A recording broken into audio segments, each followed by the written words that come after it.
todos os efeitos especiais da cinematografia de hoje, nem sabemos mais o que é real e o que é fictício. Já ouvi várias pessoas que me perguntaram se os dinossauros realmente viveram na Terra do passado. Sou Randall Milton Pollard, autor do livro No Princípio Criou Deus os Céus e a Terra, e autor desta data show que faz parte de uma série chamada Projetado ou Por Acaso. Garanto que os dinossauros existiram na Terra. Aqui há uma costela de um triceratopsio que eu tive o privilégio de desenterrar na região Hell Creek, no estado de Montana, nos Estados Unidos, em julho de 2005. Quando descobrimos fósseis na Terra, é como ler um livro antigo que descreve uma época totalmente desconhecida.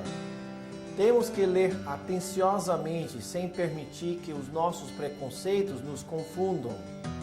Você está cordialmente convidado a examinar as evidências aqui apresentadas para chegar à sua própria conclusão. Hoje queremos considerar o segundo dos principais problemas científicos com a evolução, especificamente a vergonha do registro fóssil. Se você é como a maioria das pessoas, provavelmente pensa que o registro fóssil apoia a teoria da evolução. Realmente é justamente o contrário. Começamos então com uma definição da palavra fóssil.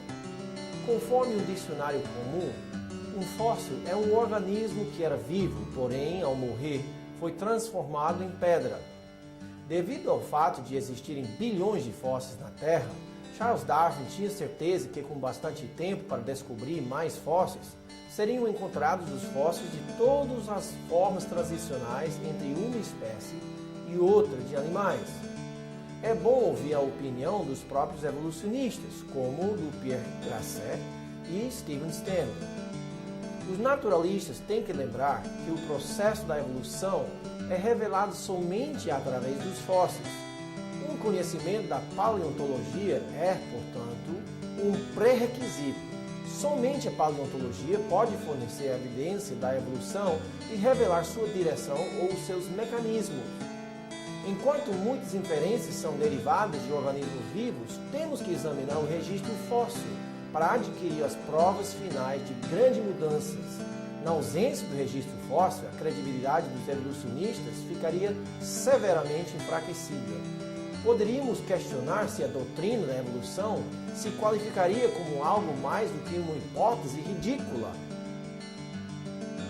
Por exemplo, os evolucionistas alegam que os peixes se transformaram em anfíbios e os anfíbios se transformaram nos primeiros répteis. Só que entre os peixes e os anfíbios não há nenhum animal hoje que mostra essa suposta transformação. Mas no registro fóssil há bilhões de fósseis de peixes. Certamente entre eles, se a evolução for um fato, os paleontólogos encontrarão fósseis das formas transicionais. Algo entre o peixe e o anfíbio. É daí que eu tiro o título desta palestra. Os paleontólogos descobriram que existe uma ordem relativa nos fósseis da Terra. Quer dizer, se tirasse um bloco vertical de pedra sedimentar da Terra, poderia observar, teoricamente, o que eles chamam da coluna geológica. Nesta coluna, ou bloco de pedra, normalmente encontram-se os fósseis de organismos supostamente mais simples lá embaixo e os fósseis de organismos supostamente mais complexos, como os de dinossauros e mamíferos, mais em cima.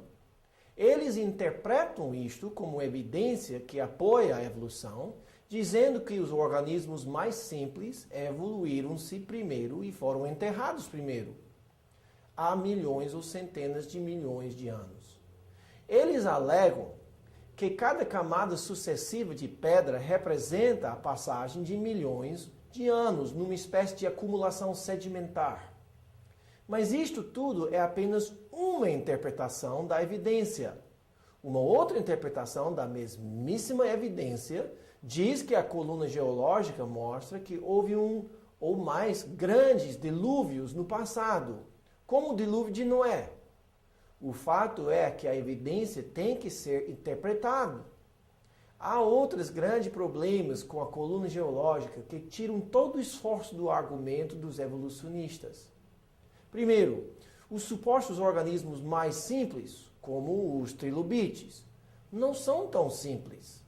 Algumas espécies de trilobites eram cegos, enquanto outros tinham olhos super avançados para ver embaixo do mar.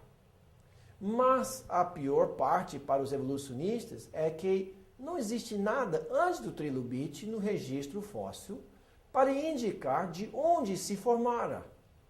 Outro grande problema para a coluna geológica é que ela não existe completa em nenhum lugar no mundo inteiro. Há quem diga que a coluna geológica existe por completo somente nos livros textos defendendo a ideia da evolução.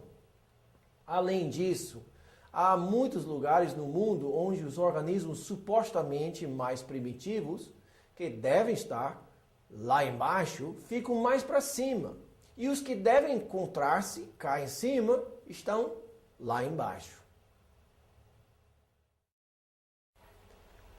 Do ponto de vista daquele que acredita em Deus e na Bíblia, as mesmas evidências são examinadas, mas o resultado é bem diferente.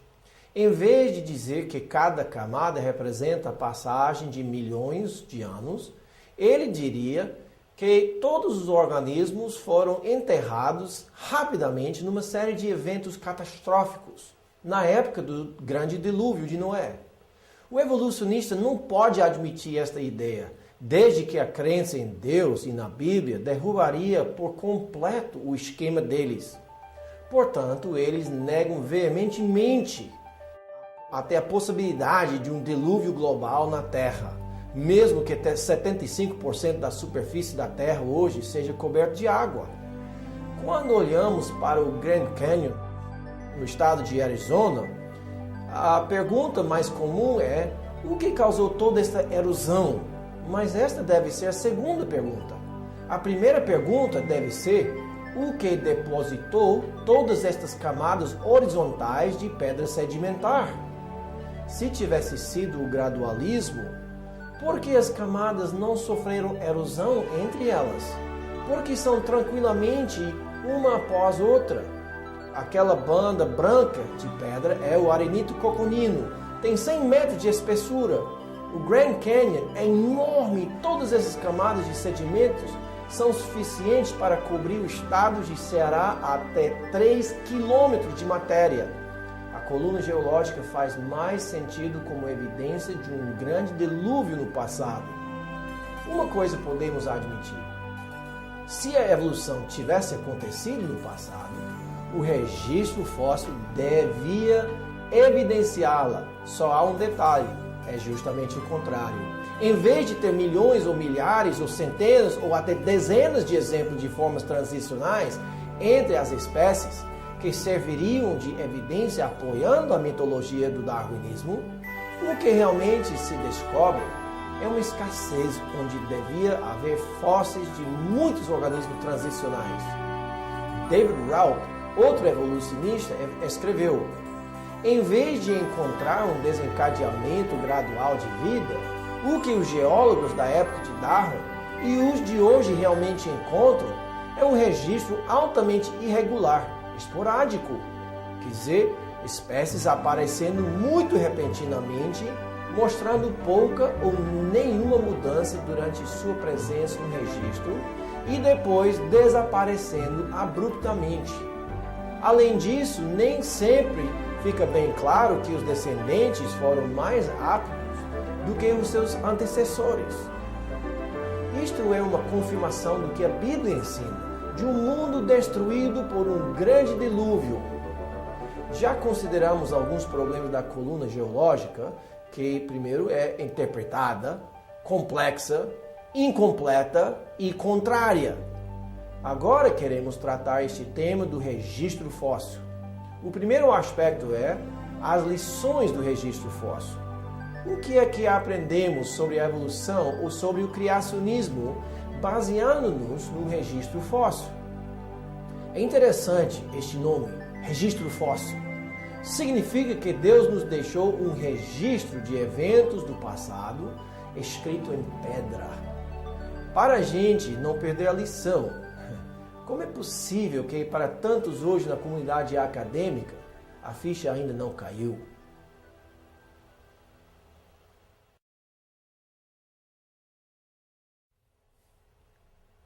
Então, a primeira lição que devemos aprender do registro fóssil é sobre o processo de fossilização. O registro dá evidência de algo que aconteceu lentamente através de milhões de anos ou que aconteceu rapidamente. Tinha que ser lentamente porque os fósseis levam milhares e milhões de anos para se formar. É? Podemos cientificamente observar a fossilização acontecendo hoje? Como é que funciona? Se um animal morresse na mata, ele normalmente viraria fóssil? Não. Por que não? Que tal um peixe que morre no mar? Também não. O que é necessário para algo orgânico se tornar pedra? Os fósseis podem se formar hoje? A petrificação de algo requer quantos anos? Milhões? Não. Requer os produtos químicos certos na água.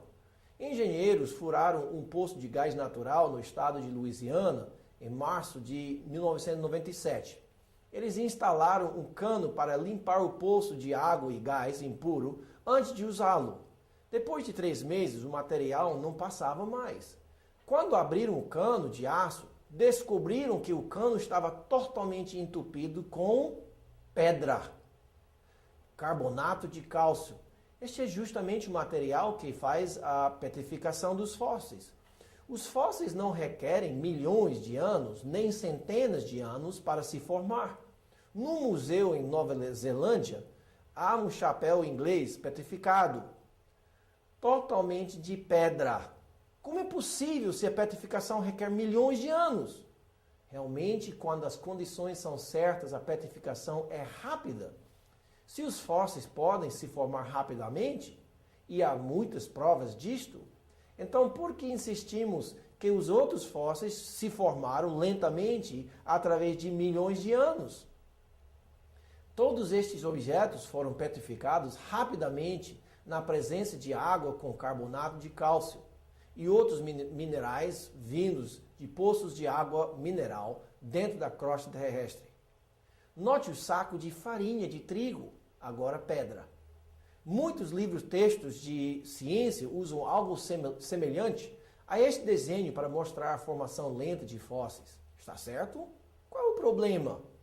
Os peixes afundam depois de morrer? Não. O que realmente acontece é mais semelhante ao segundo desenho.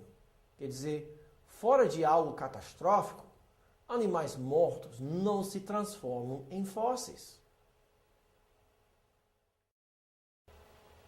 Se a fossilização foi resultado de processos lentos de sedimentação acumulando para enterrar o animal, como seria possível preservar tantos animais inteiros? Nunca aconteceria assim. Então, realmente, a fossilização tem que ser rápida ou nem aconteceria.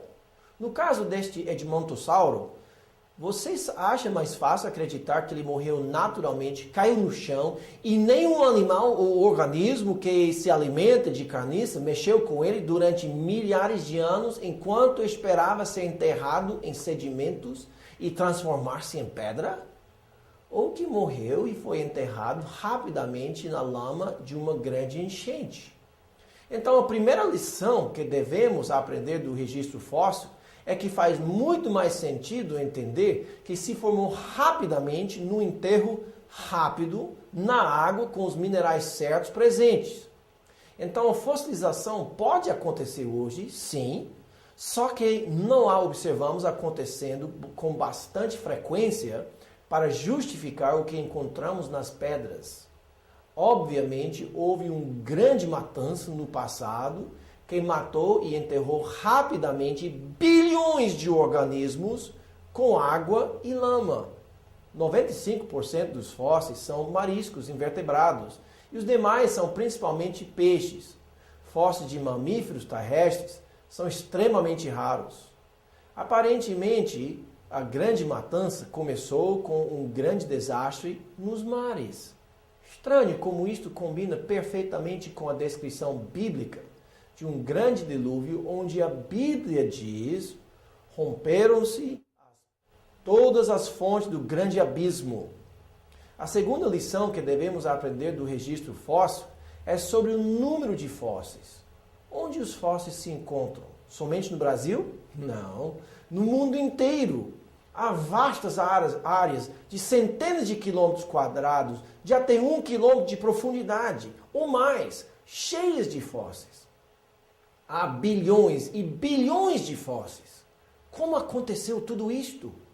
Lentamente, camada após camada, como supostamente está acontecendo hoje? Foi isto que Charles Lyell ensinou, e toda a geologia evolucionária está baseada nessa ideia errônea, chamada uniformitarismo. Quer dizer, as camadas de pedra sedimentar foram formadas lentamente através de um processo de sedimentação, pouco a pouco, ao longo de milhares e milhões de anos. Então, os evolucionistas têm dois grandes problemas aqui. Primeiro, a quantidade de fósseis. Há muitos. Eles não estão sendo formados assim hoje. Segundo, a necessidade de milhões de anos para enterrar os organismos. A evidência não mostra isso. O que se torna óbvio para qualquer observador honesto é que o registro fóssil formou-se como resultado de uma ou mais catástrofes. Se a sedimentação fosse lenta, através de milhares e milhões de anos, algo está errado no registro fóssil. Em Scroggins, da Nova Escócia, Canadá, observamos vários exemplos do tronco de uma árvore petrificada atravessando o que seria milhares ou milhões de anos de sedimentação. Como é possível? Conforme a ideia de uniformitarismo, era necessário que este tronco de árvore ficasse na posição quase vertical durante milhares de anos, esperando a sedimentação acumular-se ao seu redor? Só há uma explicação. Estas árvores foram enterradas violentamente embaixo de muita lama e sedimentação rápida. Às vezes, esqueletos completos são descobertos quase perfeitamente intactos na rocha. Em outros casos, os fósseis estão completamente misturados e desarticulados. Você pode imaginar um dinossauro como este camarossauro, que costumeiramente chegou até uns 18 metros, sendo enterrado numa fina camada de pedra sedimentar? No estado de Utah, nos Estados Unidos, no Parque Nacional Dinossauro, num único penhasco foram descobertos tantos ossos de dinossauros que eles decidiram deixar no lugar para os visitantes verem como realmente foram descobertos.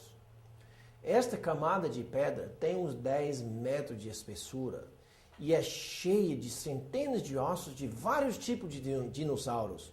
Como foi que isso aconteceu? Lentamente? Pouco a pouco? Tanto no caso destes ossos desarticulados, quanto nos esqueletos completos, se torna óbvio que isto não é evidência de um processo lento de enterro através de milhares de anos.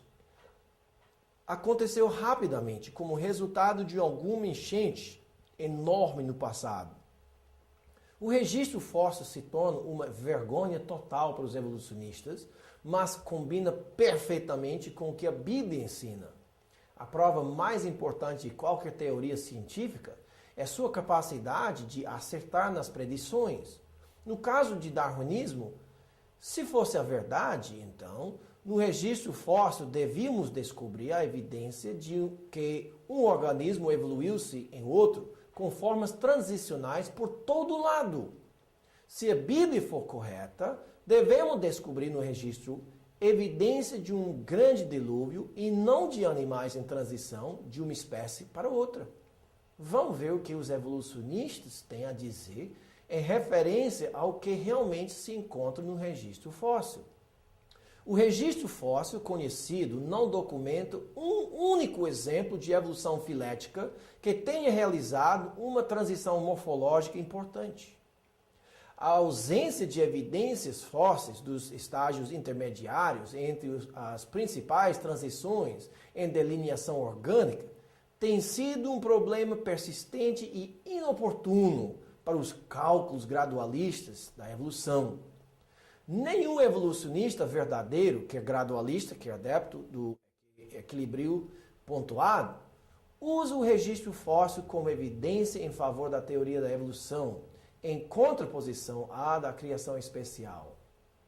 E Michael Denton, no seu livro A Evolução, Teoria em Crise, diz: não é que a paleontologia tenha falhado somente em produzir os elos perdidos, os quais Darwin tanto esperava, porém, as grandes transições teóricas do modelo evolucionista, como répteis para pássaros, parecem cada vez mais uma fantástica ficção científica do que uma teoria séria.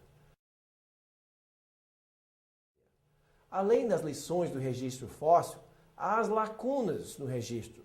As lacunas também representam uma grande vergonha para os evolucionistas, porque em vez de apoiarem a teoria deles, são provas escritas nas pedras. As lacunas falam de falta das formas transicionais entre uma espécie e seu suposto herdeiro. Seria impossível examinar todas essas lacunas, ou seja, elos perdidos, porque há tantas. Em vez disto, queremos examinar apenas 4 das lacunas enormes da evolução no registro fóssil. Mas antes disso, vamos ilustrar o problema de lacunas no registro fóssil. Conforme a teoria darwiniana da evolução, cada espécie de animal evoluiu de uma outra espécie que tinha características semelhantes. Mas cada desenvolvimento tinha que ser preservado pela seleção natural. Significa que somente mudanças positivas seriam preservadas e passadas para os descendentes. Se realmente tivesse acontecido desta forma, o que devemos descobrir no registro fóssil seria uma série de fósseis mostrando o progresso no desenvolvimento de características novas. No caso do Pteranodon, notamos que sua asa é formada da estrutura de osso e de película de carne esticada entre o dedo e a perna. Note bem que em alguns casos o comprimento das asas abertas chegava a 10 metros. Note também que a extensão da asa é nada mais do que seu dedinho com mais de 2 metros. Se este animal tivesse evoluído, como aconteceu, e onde ficam as evidências, os fósseis de animais em transição, ou o processo de desenvolver este dedinho comprido? Teria sido possível para o animal voar a qual ponto? Com a asa na metade? Não. E qual seria a vantagem para um animal ter um dedinho um pouco mais comprido, mas não o suficiente para voar? Então as lacunas simplesmente falam do fato que no registro fóssil encontramos muitos fósseis de Pteranodon, por exemplo, mas com nenhuma evidência de qual animal ele se evoluiu. A primeira lacuna significante no registro fóssil é exatamente a explosão cambriana. Esta lacuna trata do fato que no registro fóssil encontramos pedras chamadas pré-cambriana e a camada chamada cambriana. Cada camada tem seus fósseis e a pré-cambriana geralmente com fósseis microscópicos de organismos unicelulares. Mas de repente na camada seguinte, imediatamente sobre a pré-cambriana, há uma explosão de organismos complexos, invertebrados, como os trilobites, totalmente desenvolvidos, sem nenhuma forma transicional. Mas não são somente os invertebrados que aparecem no Cambriano, e sim todos os reinos, com todos os 25 filos ou sub-reinos. Não é de estranhar, então, que os evolucionistas fiquem envergonhados com esta explosão de vida, sem nenhuma pista referente a como aconteceu. Não existe nenhuma forma transicional no registro fóssil para mostrar de onde vieram todos esses diversos grupos de organismos vivos. Eles simplesmente apareceram de lugar nenhum, quase como se tivessem sido criados do nada. A segunda grande lacuna no registro fóssil realmente faz parte da primeira, mas tem que ser mencionada. Os organismos com um esqueleto interno semelhante a nós fazem parte do filo chamado Chordata. O que é interessante aqui é que certamente seria muito fácil ver esta transição se tivesse acontecido. Imagine o fóssil de algo entre um caranguejo e um peixe. Apesar de ser uma transição enorme e que certamente teria deixado muitas formas transicionais nos fósseis, a única coisa que permanece dessa transição é a especulação dos evolucionistas. O próximo grande abacaxi para os evolucionistas é tentar explicar a evolução dos pássaros. Os pássaros apresentam dois problemas enormes e uma série de outros problemas menores. O maior problema é o desenvolvimento da pena. A maioria dos evolucionistas hoje alegam que os pássaros vêm dos dinossauros ou dos répteis. O que no dinossauro poderia se transformar numa pena? Uma escama? Um pelo? A imaginação dos artistas é impressionante, mas se a seleção natural fosse realidade, qual seria a vantagem de uma meia asa para o organismo? Não seria mais uma desvantagem do que uma vantagem? E, portanto, seria eliminada pela seleção natural. Mas, mais importante ainda, é que não existe nenhum exemplo de penas em fase de desenvolvimento no registro fóssil. Um dos mais recentes supostas formas transicionais é o fóssil de Caudipteryx, que supostamente tem penas e uma meia asa, mas conforme que os evolucionistas alegam, este foi datado e tem uns 125 milhões de anos.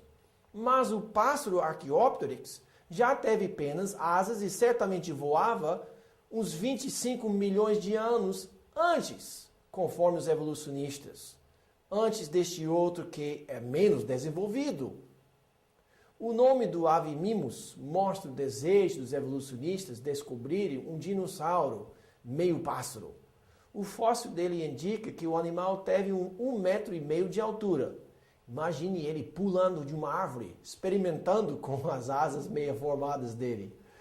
O pássaro, em geral, é uma maravilha de engenharia aerodinâmica, mas a asa, especificamente a pena, é fora de série. A asa do pássaro é composta de parte estrutural de carne e ossos e de parte que possibilita o voo, sendo as penas principais e secundárias de voo. Mas o problema para o evolucionista é dizer de onde vem a pena. Quer dizer, evoluiu-se de quê? Não há nada em comum com o pelo do mamífero, nem com as escamas dos répteis e dinossauros. Para acreditar que a pena evoluiu, tem que haver muita fé religiosa no materialismo. Examinando a pena mais de perto, vemos algumas das características fantásticas que não têm nada em comum com qualquer outra estrutura de organismos vivos. Primeiro, observa-se que na pena de voo, os dois lados não podem ser iguais, ou não haveria o efeito aerodinâmico do ato de alçar voo. Se fosse esperar pela evolução para produzir uma pena por acaso, quantas vezes os animais experimentavam voar com penas de laterais iguais que não funcionavam antes de acertar? Mas nem começamos. Aqueles pelos da pena que se grudam um ao outro são chamados barbas e cada barba tem bárbulas com flanges de um lado e bárbulas com ganchos no outro lado, para que as barbas fiquem ligadas, mas flexíveis. Tudo isso por acaso? Mas tem mais, as penas precisam de lubrificação, senão as barbas ficariam secas e inúteis com o tempo. A pena não tem lubrificação própria, mas por incrível que pareça, evoluiu-se ao mesmo tempo, no primeiro pássaro, uma glândula de óleo na costa do pássaro que ele, por um motivo, sabia que tinha que passar regularmente nas barbas das suas penas. E a sorte é que é muito fácil para ele virar cabeça facilmente para acessar o óleo com o bico. É impressionante como a evolução fez tudo certo, tudo ao mesmo tempo. Mas o que é realmente um enigma é que com todos estes passos transicionais necessários para produzir asas com penas lubrificadas, que nenhum destes passos é registrado nos fósseis. Que pena! Gente, nem tratamos o pulmão especial do pássaro, o seu sistema digestivo muito especial e o fato dele ser de sangue quente, quando a evidência indica que os dinossauros eram de sangue frio. Há uma outra solução que faz muito mais sentido. Como diz na Bíblia, criou, pois, Deus os grandes animais marinhos e todos os seres viventes que rastejam, os quais povoam as águas, segundo as suas espécies, e todas as aves, segundo as suas espécies. E viu Deus que isso era bom. Houve tarde e manhã, o quinto dia. A outra coisa interessante é que, conforme a Bíblia, Deus criou as aves antes dos répteis e antes dos dinossauros. Exatamente por isso que é impossível combinar a evolução com a Bíblia. É como misturar água e óleo. Não dá certo. É triste quando o homem se acha tão inteligente a ponto de discutir com Deus sobre o que aconteceu antes de haver qualquer homem na Terra. A próxima lacuna é a falta de fósseis mostrando a origem das baleias. A origem das baleias é importante não somente por causa do seu grande tamanho, mas também porque são mamíferos que respiram ar, que supostamente voltaram para o mar. Quer dizer, para os evolucionistas, um mamífero, talvez semelhante a uma vaca, ficou dissatisfeito com a vida terrestre e começou a passar cada vez mais tempo na água. Aparentemente, houve muitas gerações de animais assim, que com o passar do tempo perderam suas pernas e desenvolveram as barbatanas sem perder os pulmões e outras características de mamíferos. Mas esta teoria faz sentido? Quais são os problemas com isto? Primeiro, há fósseis que mostram esta transição? Quantos acham que sim? Tem mais. Onde ficam as narinas nestes animais? Onde ficam as narinas nas baleias? O que houve? Uma espécie de migração?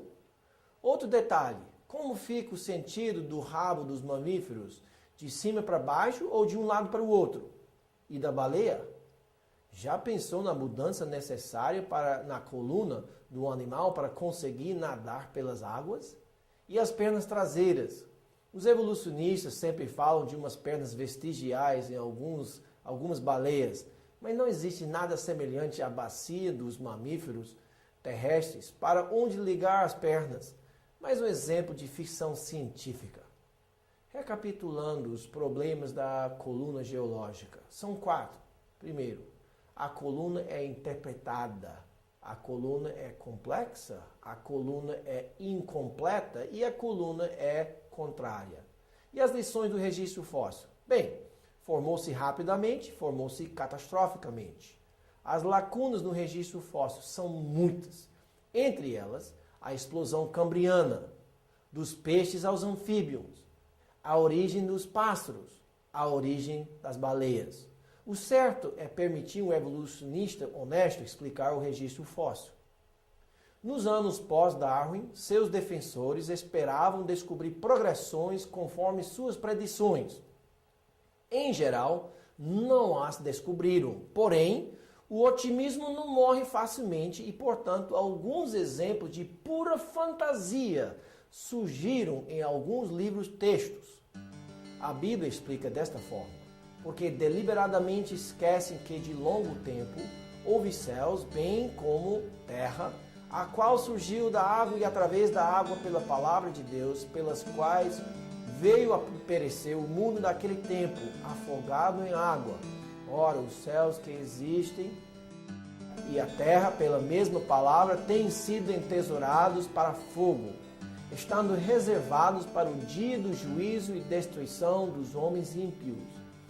Não retarda o Senhor a sua promessa, como alguns a julgam demorada.